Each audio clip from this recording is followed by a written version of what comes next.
बिस्मिल्लाहिर्रहमानिर्रहीम। अस्सलाम वालेकुम। आप सबको एक बार फिर वेलकम। आज फिजिक्स के चैप्टर नंबर 4 का ये लेक्चर 12 है और इसमें टॉपिक होगा शॉर्ट क्वेश्चंस। इस चैप्टर के तमाम शॉर्ट क्वेश्चन जो अब तक बोर्ड में आ चुके हैं या जिनका आने का कोई चांस होता है, वो तमाम इम्पोर्टेंट शॉर्ट क्वेश्चन इस लेक्चर में डिस्कस किए जाएंगे। तो क्वेश्चन नंबर 1 है डिफाइन पैरेलल फोर्सेस। तो अब इसको अगर डिफाइन करें तो एक्चुअली ये सारी चीज़ें आप टॉपिक्स में पढ़ चुके हैं, जस्ट एक बार दोबारा रिवीजन इनकी कराई जा रही है। तो forces which are parallel to each other are called parallel forces. For example weights of all the bodies are parallel forces. तो तमाम बॉडी के वेट्स भी बेसिकली फोर्स होती है, तो तमाम बॉडीज के वेट्स की डायरेक्शन अर्थ के सेंटर की तरफ होती है, इसलिए वो पैरेलल कंसीडर किए जाते हैं। इसके बाद ये भी एक इम्पोर्टेंट शॉर्ट क्वेश्चन है, define like and unlike parallel forces. तो याद रखिए कि लाइक पैरेलल फोर्सेस वो पैरेलल फोर्सेस हैं जिनकी डायरेक्शन सेम होती है, और अनलाइक पैरेलल फोर्सेस वो फोर्सेस हैं जिनकी डायरेक्शन ऑपोजिट होती है। तो पहले हम लाइक पैरेलल फोर्सेस को अगर डिफाइन करें, forces which are parallel to each other and have same direction are called like parallel forces.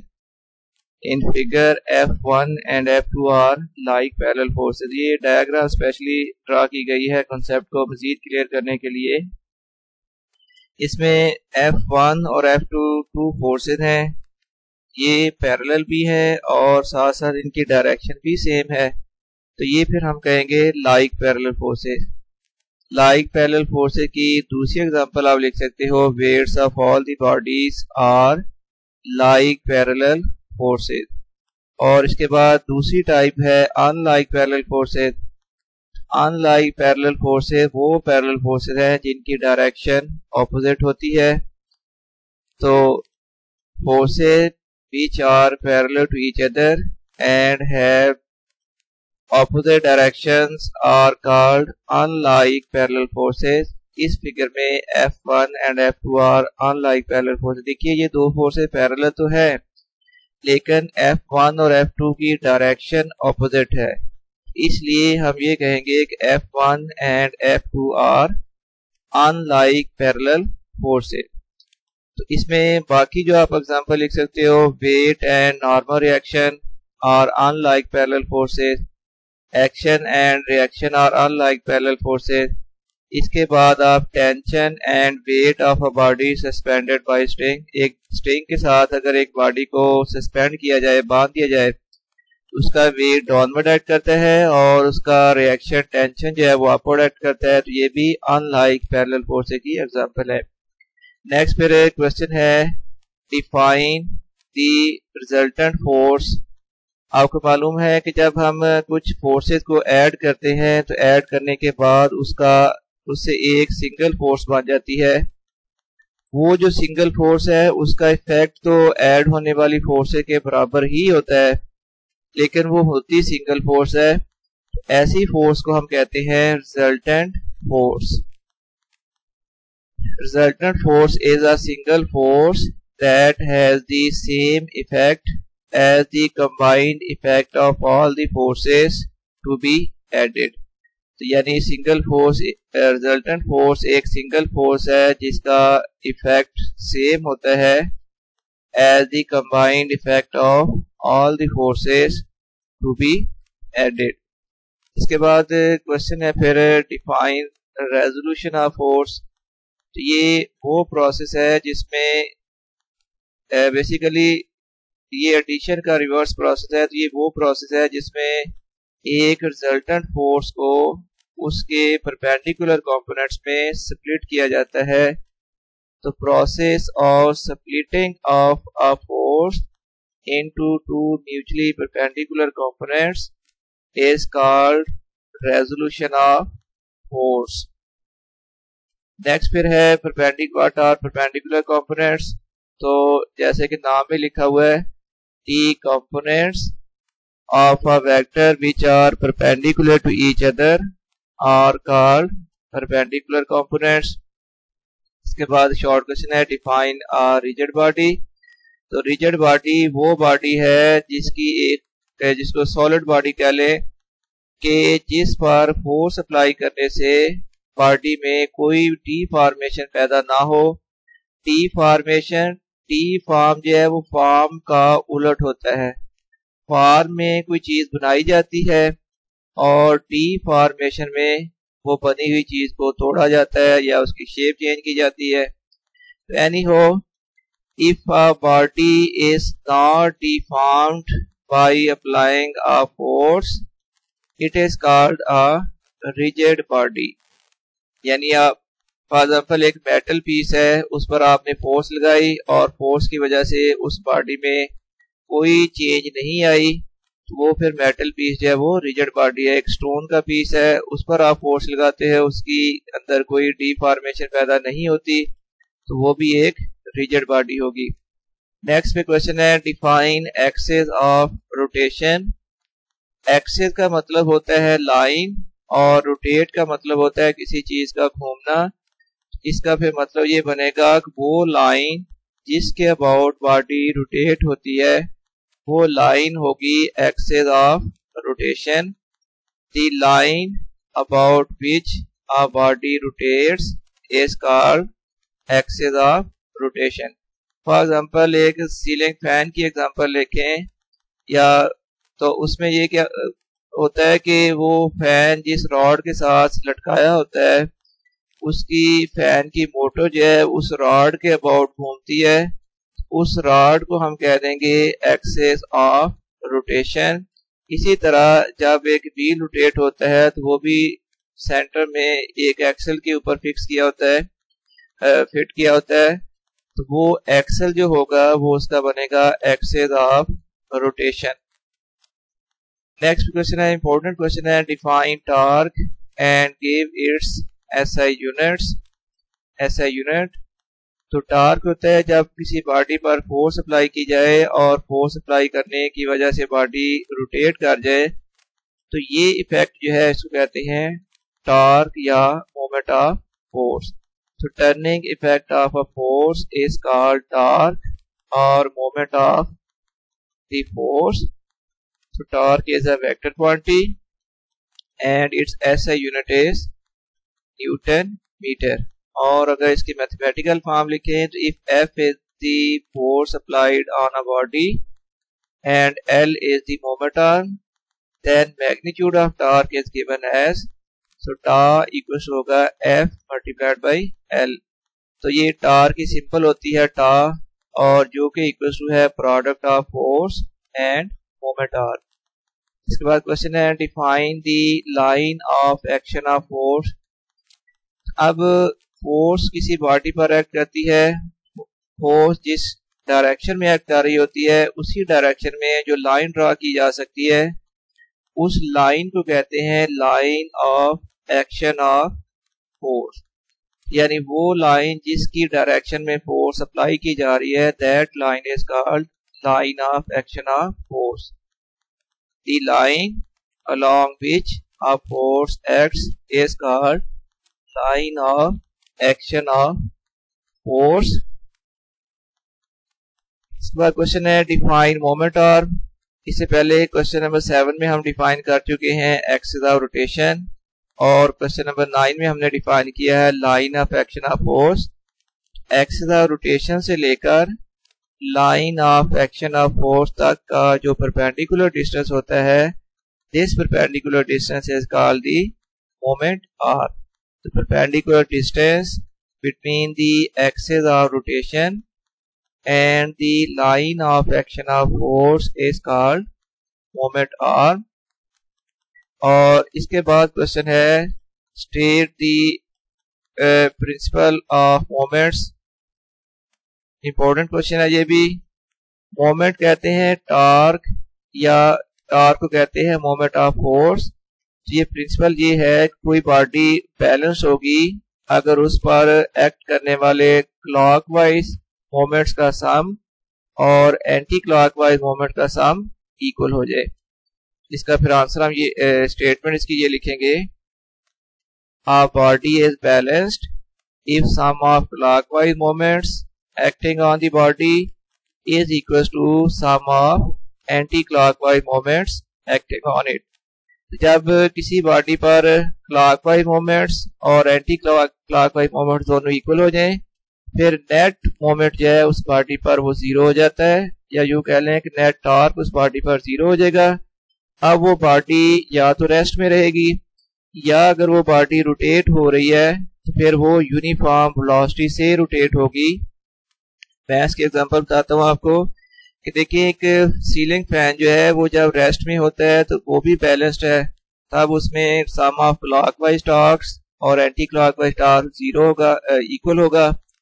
इसके बाद फिर जब वो यूनिफॉर्म वेलोसिटी से यूनिफॉर्म स्पीड से चल रहा होता है तब भी वो बैलेंस्ड है, क्योंकि इस केस में भी उस पर sum of clockwise torques equal है sum of anticlockwise torques. So net torque उसमें जीरो कंसीडर होगा और ये फैन उस वक्त जो है वो बैलेंस होगा। इसके बाद है question define centre of mass. Centre of mass basically किसी सिस्टम का वो पॉइंट है जिस पॉइंट पर अगर फोर्स अप्लाई की जाए तो वो सिस्टम मूव करेगा विदाउट एनी रोटेशन के। Centre of mass of a system is such a point where an applied force causes the system to move without rotation। Next पे क्वेश्चन है डिफाइन सेंटर ऑफ ग्रेविटी। ये किसी body का वो point है जिस पर उसका सारे का सारा वेट एक्ट करता है, यानी इस पॉइंट पर उस बॉडी को बैलेंस किया जा सकता है। तो point where the whole weight of the body appears to act vertically downward is called center of gravity of a body। इसके बाद क्वेश्चन है डिफाइन इक्विलिब्रियम। तो a body is said to be in equilibrium if no net force acts on it, यानी अगर किसी body पर net force zero हो गई है तो वो बॉडी इक्विलिब्रियम में होगी।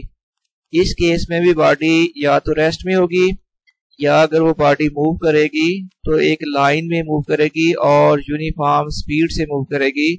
ये दोनों केसेस में बॉडी पर नेट फोर्स जीरो होगी। जब नेट फोर्स जीरो है तो बॉडी में एक्सेलरेशन एक्चुअली जीरो होता है और तब ये बॉडी जो है वो इक्विलिब्रियम में होगी। फिर इक्विलिब्रियम की दो कंडीशंस हैं, यानी रिक्वायरमेंट्स हैं। उनमें से फर्स्ट कंडीशन होती है equilibrium of condition of forces, और सेकंड कंडीशन होती है कंडीशन ऑफ टॉर्क्स। अब क्वेश्चन है state first condition of equilibrium. ये फोर्सेस से रिलेटेड इक्विलिब्रियम है, कंडीशन है। A body is said to satisfy first condition of equilibrium if resultant of all the forces acting on a body is equals to zero। मतलब कि कोई body equilibrium में होगी अगर उस पर बॉडी पर रिजल्टेंट फोर्स की वैल्यू जीरो हो जाए। तो मैथमेटिकली हम लिख सकते हैं sigma F X equal zero और sigma F Y equal zero, या दोनों को कंबाइन करके लिख लें तो sigma F equal zero. Sigma F X equal zero का मतलब है sum of all the x components of the forces is equal to zero, और sigma fy का मतलब है sum of all the y components of the forces is equal to zero। और इसके example क्या हम लिखेंगे, a book lying on a table satisfies the first condition for equilibrium। देखिए अगर एक बुक टेबल पर मौजूद है तो उस पर दो फोर्सेज एक्ट कर रही हैं। उसका वेट डाउनवर्ड एक्ट करता है, ये एक फोर्स होगी, और उस बुक पर नॉर्मल रिएक्शन अपवर्ड डायरेक्शन में एक्ट करेगा, ये सेकंड फोर्स होगी। वेट और नॉर्मल रिएक्शन ये दोनों एक दूसरे को कैंसिल करते हैं, तो इसलिए नेट फोर्स जीरो हो जाएगी और ये बॉडी फिर फर्स्ट कंडीशन ऑफ इक्विलिब्रियम को सेटिस्फाई करेगी। इसके बाद क्वेश्चन है state second condition of equilibrium. ये टॉर्क से रिलेटेड इक्विलिब्रियम है। A body is said to satisfy second condition of equilibrium if sum of all the torques acting on the body is equals to zero। दूसरे word में ये कह लें sigma tau equals to zero. ये जब equilibrium होगी body की तो बॉडी यूनिफॉर्म वेलोसिटी से रोटेट करेगी या फिर वो बॉडी रेस्ट में रहेगी। जैसे मैंने फैन की एग्जांपल दी थी, इसमें हम एग्जांपल देंगे a fan rotating with constant speed satisfy the second condition of equilibrium. और इसको रोटेशनल इक्विलिब्रियम भी कहा जाता है क्योंकि इसके अंडर बॉडी में कोई रोटेशनल या एंगुलर एक्सेलरेशन पैदा नहीं होता जब body second condition of equilibrium को सेटिस्फाई करती है। इसके बाद क्वेश्चन है डिफाइन स्टेबल इक्विलिब्रियम। अब नेक्स्ट जो है वो स्टेट्स ऑफ इक्विलिब्रियम है। आपको मालूम है कि 3 स्टेट्स ऑफ इक्विलिब्रियम होती हैं। तो सबसे पहले अगर स्टेबल स्टेट को डिफाइन करें, a body is said to be in stable equilibrium if after a slight tilt it returns to its previous position. In this case, on disturbing the body, its center of gravity is raised up. मैं इसकी example clear कर देता हूँ। फर्ज करें एक book जो है वो टेबल के ऊपर पड़ी हुई है। इस पोजीशन में इसका सेंटर ऑफ ग्रेविटी अपनी लोएस्ट पोजीशन पर है, ये इक्विलिब्रियम में है। इसके बाद जब आप एक्सटर्नल फोर्स लगाओगे, इसको थोड़ा डिस्टर्ब करोगे, तो तब आप ज़ाहिर इसको सरफेस से ऊपर ही उठा सकते हो, मज़ीद नीचे तो नहीं लेवल कर सकते क्योंकि नीचे इसके टेबल सरफेस है। जब आप इस बुक को किसी एक साइड से उठाओगे तो इसका सेंटर ऑफ ग्रेविटी रेज हो जाएगा और जैसे फिर आप इसको रिलीज करोगे तो साथ ही बुक गिर कर दोबारा अपनी पहले वाली प्रीवियस पोजीशन में वापस आ जाएगी। तो ऐसी जो इक्विलिब्रियम होती है इसको कहते हैं स्टेबल स्टेट ऑफ इक्विलिब्रियम या सिंपली कहते हैं स्टेबल इक्विलिब्रियम। एग्जांपल में आप लिखोगे a book place horizontally on the surface is in stable equilibrium. Next फिर क्वेश्चन है define unstable equilibrium. A body is said to be in unstable equilibrium if after a slight tilt it does not return to its previous position. In this case, on disturbing the body, its center of gravity is lowered. तो अब देखिए, आप imagine करें एक pencil को अगर vertical position में balance किया हुआ है किसी भी तरह, हालांकि ये बैलेंस करना मुश्किल है, लेकिन इमेजिन करें कि एक पेंसिल को वर्टिकल पोजीशन में बैलेंस किया हुआ है। इस पोजीशन में इसका सेंटर ऑफ ग्रेविटी अपनी हाईएस्ट लेवल पर होगा और जब इसको डिस्टर्ब करोगे तो वो पेंसिल नीचे गिरेगी और जब इसको डिस्टर्ब करोगे तो उसके बाद पेंसिल जो है वो वापस अपनी प्रीवियस पोजीशन में वापस नहीं जाएगी। इस तरह की जो इक्विलिब्रियम है इसको कहते हैं अनस्टेबल इक्विलिब्रियम। इसके बाद है न्यूट्रल इक्विलिब्रियम। ये इक्विलिब्रियम की वो टाइप है जिसको में बॉडी को डिस्टर्ब करने के बाद भी उसका जो सेंटर ऑफ ग्रेविटी की पोजीशन है वो चेंज नहीं होती। A body is said to be in neutral equilibrium if on disturbing its centre of gravity does not shift. For example, when ball is moved, एक बॉल जो कि equilibrium में है, न्यूट्रल इक्विलिब्रियम में है किसी सरफेस के ऊपर, तो जब इसको मूव किया जाएगा it comes to rest after some time and its centre of gravity does not shift and it remain in the state of neutral equilibrium. तो बॉल थोड़ी दूर जाके दोबारा बैलेंस हो जाएगी लेकिन इसके सेंटर ऑफ ग्रेविटी की जो हाइट है, जो पोजीशन है, वो शिफ्ट नहीं होगी। नेक्स्ट फिर क्वेश्चन है डिफाइन कपल। कपल बेसिकली दो ऐसी फोर्सेस की एक पेयर है जिन दो फोर्सेस की मैग्नीट्यूड इक्वल है, डायरेक्शन अपोजिट है और एक बॉडी पर रिएक्ट करती है दो डिफरेंट लाइंस में या दो डिफरेंट पॉइंट्स पर। When two unlike parallel forces of same magnitude act at two different points of the same body, they form a couple. For example, देखें कहाँ couple इस्तेमाल होता है। We apply couple to turn the steering wheel of the vehicle. एक गाड़ी को अगर steering wheel को आप दोनों हाथों से रोटेट करते हो तो वहाँ पर हम couple यूज कर रहे होते हैं। Couple is applied to tighten or loosen the nut कह लें। तो एक नट को using double arm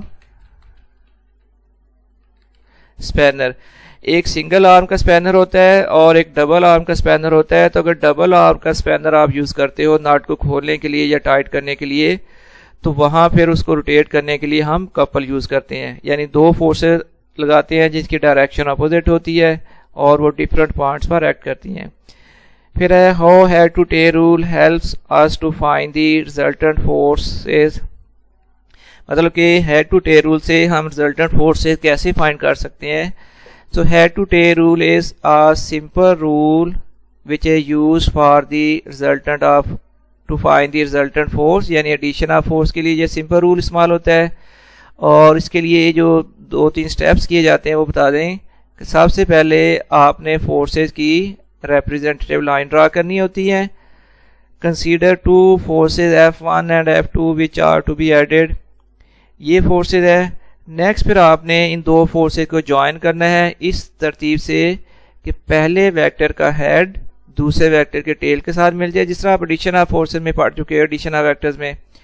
और फिर सबसे पहले वेक्टर की टेल को लास्ट वेक्टर के हेड के साथ मिलाते हुए एक वेक्टर ड्रा करना होता है। ये वेक्टर F जो है वो F1 और F2 का रिजल्टेंट वेक्टर बनेगा, रिजल्टेंट फोर्स बनेगी। To find the resultant force join the forces so that head of first force coincide with the tail of second force. The vector which join the tail of first vector to the head of second vector is the resultant force. इसके बाद फिर question है how can a force be resolved into perpendicular components, या इसको कह लें rectangular components.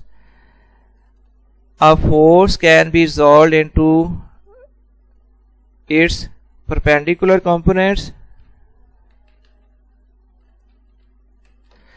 या perpendicular components को कह देते हैं rectangular components। तो अब आपको पता है कि रेजोल्यूशन ऑफ फोर्स में आपने क्या किया था कि एक फोर्स को उसके कंपोनेंट्स में रिजॉल्व करने के लिए क्या किया जाता है कि उस रिजल्टेंट फोर्स की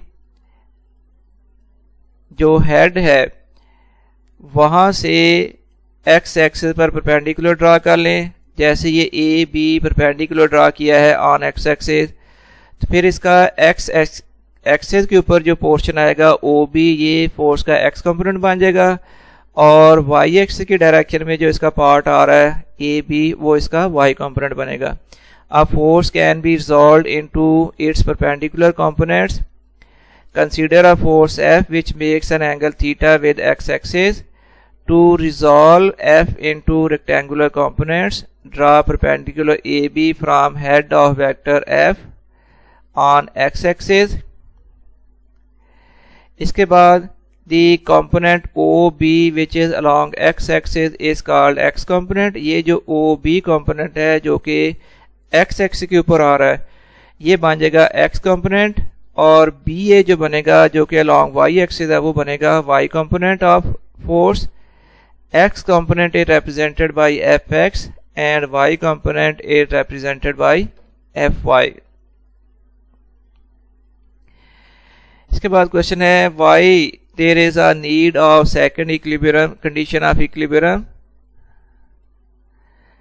if a body satisfies first condition for equilibrium। अगर कोई body first condition of equilibrium को सेटिस्फाई कर रही है तो फिर सेकंड की ज़रूरत क्यों पड़ती है? ये उस वक्त होता है जब फर्स्ट कंडीशन के सेटिस्फाई होने के बावजूद बॉडी में रोटेशन की टेंडेंसी मौजूद हो, तो यानी फोर्सेज एक लाइन में एक्ट ना कर रही हों जिनको कपल फोर्सेज कहते हैं, तो फिर सेकंड कंडीशन ऑफ इक्विलिब्रियम की रिक्वायरमेंट होती है जिसमें सम ऑफ टॉर्क्स इक्वल टू 0 होना चाहिए। Sometimes the first condition of equilibrium is satisfied but body is not in equilibrium. For example, when couple forces act on a body, their sum is equal to 0 but still body has tendency to rotate, जिस तरह ये force दिखाई हुई है। In this case, second condition of equilibrium is required. According to this condition, the body will be in equilibrium if sum of all the torques is equal to 0. Next question है give an example of a moving body which is in equilibrium। यानी ऐसी body की example बतानी है जो move कर रही है उसके बावजूद वो इक्विलिब्रियम में है। A moving body can be in equilibrium if it is moving with uniform velocity. तो जब आपकी बॉडी यूनिफॉर्म वेलोसिटी से मूव करेगी तो वो बॉडी इक्विलिब्रियम में होती है। जैसे कि एग्जांपल में paratrooper coming down with constant terminal velocity is in equilibrium. एक पैराट्रूपर जो हाइट से नीचे आ रहा होता है तो वो यूनिफॉर्म स्पीड से आ रहा होता है और उस यूनिफॉर्म स्पीड कहते हैं टर्मिनल वेलोसिटी। फिर fan moving with uniform velocity is in rotational equilibrium. तो ये फैन अगर यूनिफॉर्म वेलोसिटी से रोटेट कर रहा है तो ये होगी इसकी रोटेशनल इक्विलिब्रियम। क्वेश्चन नंबर 25 है think of a body which is at rest but not in equilibrium. कोई ऐसी बॉडी सोचें क्या हो सकती है जो रेस्ट में है लेकिन इक्विलिब्रियम में नहीं है। तो ऐसा पॉसिबल नहीं है कि बॉडी जब रेस्ट में होगी तो 100% वो इक्विलिब्रियम में भी होती है। It is not possible that a body is at rest but not in equilibrium, ये पॉसिबल नहीं है। Why a body can not be in equilibrium due to single force acting on it. आपको मालूम है कि इक्विलिब्रियम में होने के लिए रिजल्टेंट फोर्स जीरो होनी चाहिए और रिजल्टेंट टॉर्क जीरो होना चाहिए। अगर किसी बॉडी पर एक ही सिंगल फोर्स एक्ट कर रही है तो सिंगल फोर्स का रिजल्टेंट तो कभी भी जीरो नहीं हो सकता और ना ही उस सिंगल फोर्स का जो टॉर्क है वो जीरो हो सकता है। तो इसलिए ये बॉडी इक्विलिब्रियम में नहीं होगी। A body can not be in equilibrium under the action of single force because resultant of single force and resultant torque due to single force can not be equal to zero. जबकि equilibrium में होने के लिए इन दोनों चीज़ों का zero होना ज़रूरी है। इसके बाद क्वेश्चन है why the height of vehicle is kept as low as possible. एक गाड़ी की हाइट जितनी मुमकिन है लो रखी जाती वजह। तो इसकी दो मेन रीजंस है। नंबर 1, जब गाड़ी की हाइट लो रखी जाएगी तो उसका centre of gravity lowest position पर होगा और उससे क्या होगा कि उसकी जो बॉडी की स्टेबिलिटी है वो इंक्रीज हो जाएगी। तो जितना बॉडी का सेंटर ऑफ ग्रेविटी लो होगा तो वो ज़्यादा स्टेबल होगी। दूसरी रीज़न ये है कि जब गाड़ी की हाइट कम रखी जाएगी तो इसको कम एयर रेजिस्टेंस फेस करनी पड़ेगी। By keeping height low centre of gravity becomes low and it makes the vehicle more stable, एक रीज़न होगी। By keeping the height low the vehicle have to face less air friction, ये इसकी दूसरी reason है, कम air friction face करनी पड़ेगी। इसके बाद क्वेश्चन है, ये न्यूमेरिकल टाइप का क्वेश्चन है, ये मिनी एक्सरसाइज दी हुई थी आपकी बुक में। A force of 50 newton can loosen a nut when applied at the end of a spanner of 10 centimetre. पहले तो इस डाटा से हम टॉर्क मालूम कर लेना, ये जो गिवन डाटा है। तो देखिए फोर्स की वैल्यू 150 न्यूटन, मोमेंट आर्म की वैल्यू जो स्पैनर की लेंथ है वो मोमेंट आर्म बनेगी 10 सेंटीमीटर और ये मीटर में आ जाएगा 0.1 मीटर। और टॉर्क हमने कैलकुलेट करना है। अब टॉर्क का फार्मूला होता है force multiplied by moment arm. अब अगर वैल्यू पुट करें तो 150 मल्टीप्लाइड बाई 0.1, ये वैल्यू बन जाएगी 50 न्यूटन मीटर। टॉर्क की वैल्यू ये आ गई है। नट को टाइट करने के लिए या नट को लूजन करने के लिए उसकी टॉर्क की वैल्यू आ गई। क्वेश्चन नंबर 1 है, what should be the length of the spanner to loosen the same nut with a force of 60 newton. अब इस क्वेश्चन में है कि टॉर्क तो वही रहना जो पहले हम कैलकुलेट कर चुके हैं। फोर्स की वैल्यू है 60 न्यूटन, तो मोमेंट आर्म की वैल्यू हमने कैलकुलेट करनी है। तो हम इसके लिए टॉर्क का फार्मूला यूज करेंगे, torque equal to F multiplied by L. तो या F multiplied by L equal to आ जाएगा टॉर्क, तो एल इक्वल टू आ जाएगा torque divided by F 15/60 0.25 metre. और चूंकि ये डाटा में जो मोमेंट आर्म की लेंथ है वो सेंटीमीटर में दी हुई थी, इसलिए अगर 0.25 को सेंटीमीटर में कन्वर्ट करें तो मल्टीप्लाई करेंगे हम 100 से, तो ये वैल्यू बन जाएगी 25 सेंटीमीटर। क्वेश्चन नंबर 2 में था, how much force would be sufficient to loosen it with a 6 centimetre long spanner. अब इसमें मोमेंट आर्म की वैल्यू दी हुई है और हमने फोर्स की वैल्यू कैलकुलेट करनी है। इसके लिए टॉर्क की वैल्यू तो वही है 15 न्यूटन मीटर, मोमेंट आर्म की वैल्यू 6 सेंटीमीटर 0.06 मीटर हो जाएगा। फोर्स हमने कैलकुलेट करनी है, तो टॉर्क का formula tau equal to F multiplied by L. या लिख लें F multiplied by L equals to torque, F equals to आएगा torque multiplied by L, 15 over 0.06, तो आंसर आ गया 250 न्यूटन। 29 है, can a small child play with a fat child on the seesaw, explain how. तो ये बिल्कुल possible है, अगर उनके टॉर्क है वो बराबर हो जाएंगे तो फिर स्मॉल बॉय का जो मोमेंट आर्म है वो अगर इंक्रीज किया जाए तो उसका टॉर्क फैट बॉय के टॉर्क के बराबर हो सकता है। Yes, a small child can play with a fat child on the seesaw. In this case, the moment arm of small child is kept larger. यानी small जो child है चूंकि उसका weight कम होगा तो moment arm बराबर करने के लिए उसका उसका torque बराबर करने के लिए उसका moment arm उतना ही ज़्यादा कर दिया जाएगा।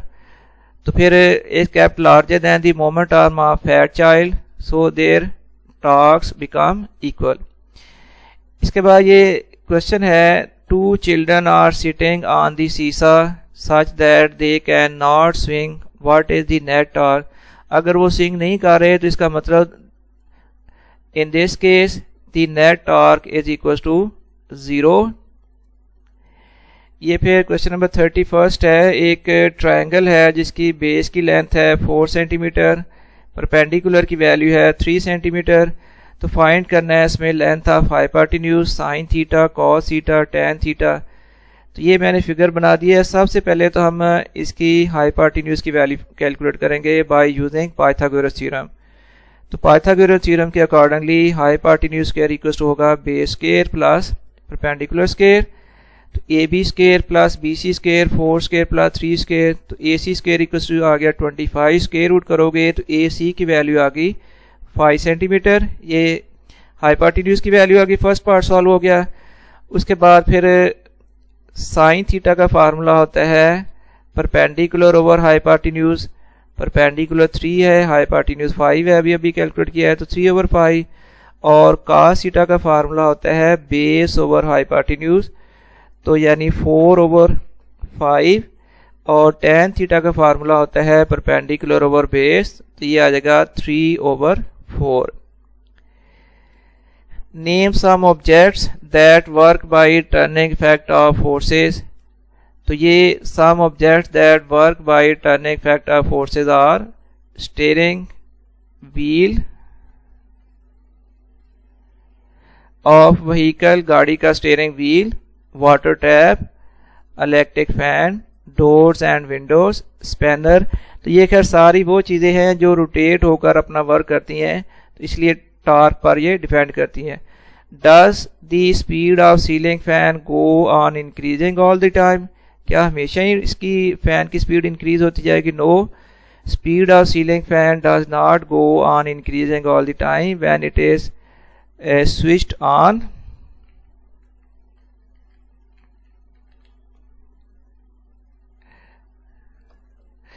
Its speed increases and after some time its speed becomes uniform and it becomes in equilibrium.